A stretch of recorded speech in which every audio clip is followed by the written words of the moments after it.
Olá, queridos irmãos, queridas irmãs, a paz do Santo Deus seja com todos.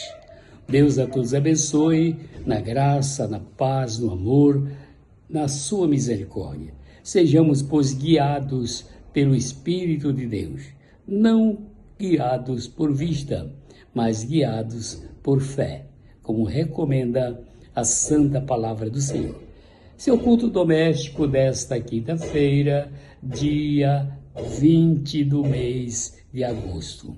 Que Deus abençoe cada família, cada pastor, cada líder do povo de Deus, pai de família, mãe de família, a mãe que não tem marido, mas cria os seus filhos com muito amor e carinho, seja abençoado. Que esse culto doméstico seja uma mesa provida por Deus e pelos seus anjos para atender a sua necessidade no nome santo de Jesus. Feliz quinta-feira a todos, para a glória de Deus. Hoje nosso culto doméstico vai falar sobre exemplo de pessoas com caráter firme. Esta semana nós dedicamos a falar sobre caráter. Caráter. Uma coisa que hoje quase não se ouve falar, né? Caráter. O que é o caráter?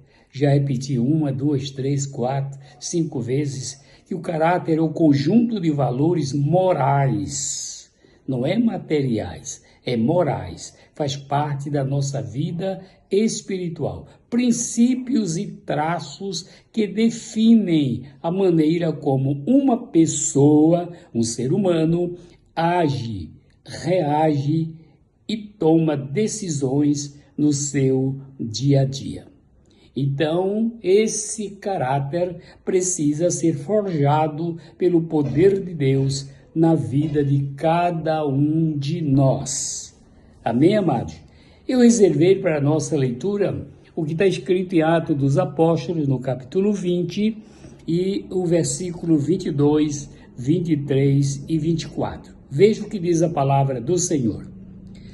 E agora, eis que ligado eu pelo Espírito vou para Jerusalém, não sabendo o que lá me há de acontecer, senão que o Espírito Santo, de cidade em cidade, me revela dizendo que me esperam prisões e tribulações.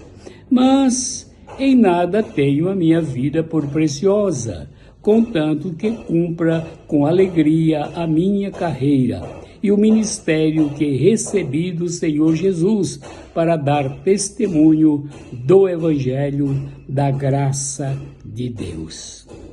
Bom, essas são palavras do apóstolo Paulo falando sobre o seu dia, dali para frente. Ele disse, olha, eu estou indo para Jerusalém, eu sou prisioneiro do Espírito Santo.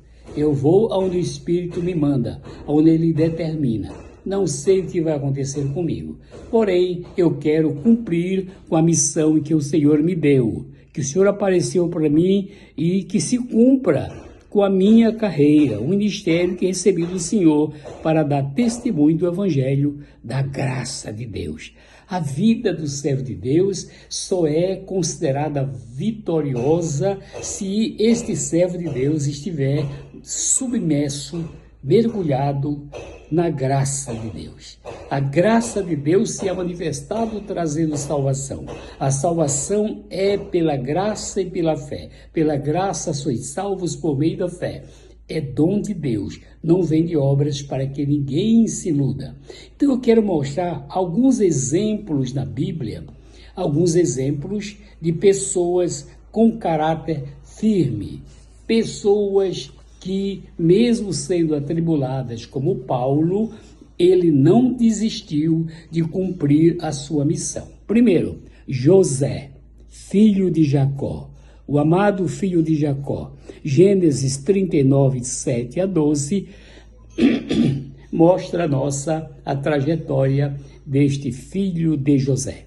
Nasceu Foi amado do pai, odiado pelos irmãos, foi vendido como escravo para o Egito. No Egito, ele foi recebido na casa de Potifar. A mulher de Potifar desejava ardentemente, com a sua sensibilidade pecaminosa, a destruir a vida dele, mas ele resistiu todas as tentações. Resistir às tribulações, às tentações da vida, é um ato de heroísmo espiritual. Fugir do pecado é um ato de heroísmo, não é frouxidão nem covardia. Por isso José está na galeria da fé.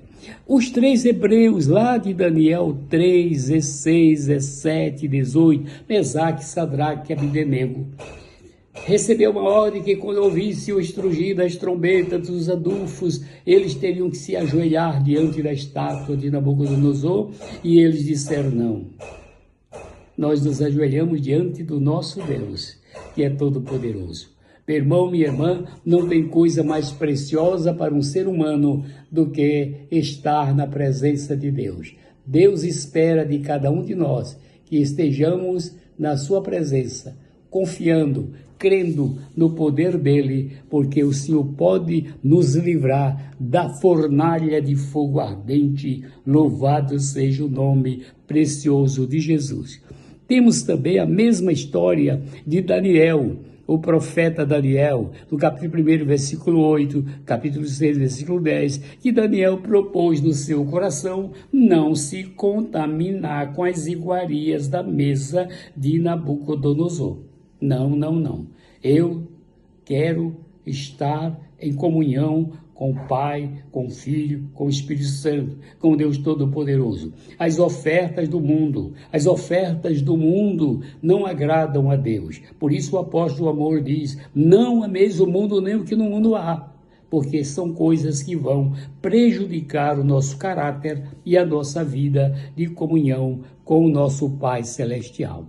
Mas temos também o caso de 1 de Samuel, capítulo 12, versículo de 1 a 25, quando o profeta e juiz de Israel, Samuel, se coloca diante da nação israelita e, depois do povo ter exigido que ele escolhesse um rei para Israel, e ele se sentiu ofendido porque ele sabia que o rei, o comandante, o chefe dos exércitos de Israel era o Senhor Yahvé, o Jeová, o Adonai. E agora Samuel chega e diz assim, se vocês têm alguma coisa contra mim, diga para mim, se eu não dei testemunho, se eu peguei alguma coisa de vocês, se eu julguei alguma causa de forma injusta, vamos agora resolver esse problema. Não, senhor, sempre foi uma pessoa decente, então muito bem, agora vocês vão aguentar com as consequências, porque o Deus dos céus está confirmando, dando a vocês um rei, e vocês vão ser servos desse rei. Cuidado com as consequências das nossas escolhas, pois foi desta maneira que Samuel saiu com a sua vida limpa, com a sua vida santa, com a sua vida justa diante da nação de Israel, como testemunha, como juiz e como profeta de Deus. Temos também o caso de Paulo, que nós lemos aqui em Atos dos Apóstolos, capítulo 20, versículo 22, 23 e 24, Paulo, aquele perseguidor do povo de Deus, aquele homem que entrava nas casas e arrastava gente pelas ruas, aquele homem, ele se converteu, o Senhor Jesus encontrou ele e agora ele diz assim, não vivo mais eu, é Cristo que vivo, é Cristo que vive em mim, e a vida que agora vivo na pessoa do Filho de Deus, e ele saiu para fazer a vontade, cumprir a direção bendita do Senhor, e nós nesta vida temos que entender que melhor é obedecer a Deus e fazer a vontade de Deus. E finalmente, Atos capítulo 4, versículos 19 e 20, fala de Pedro e João. Pedro e João, servos do Senhor, que andavam juntos, que oravam juntos, que onde estava um, estava outro, desde quando começou no Pentecostes, e agora Pedro e João, diante do Sinédrio, eles dizem, melhor é obedecer a Deus melhor é obedecer a Deus do que aos homens. Quem obedece aos homens tem decepções, mas quem obedece a Deus é justificado. Louvado seja o nome do Senhor. Meu irmão, minha oração é que o Senhor te abençoe, te proteja, te dê vida, uma vida santa, seja consagrada em todo o tempo ao Senhor nosso Deus. Tenha um bom dia com saúde.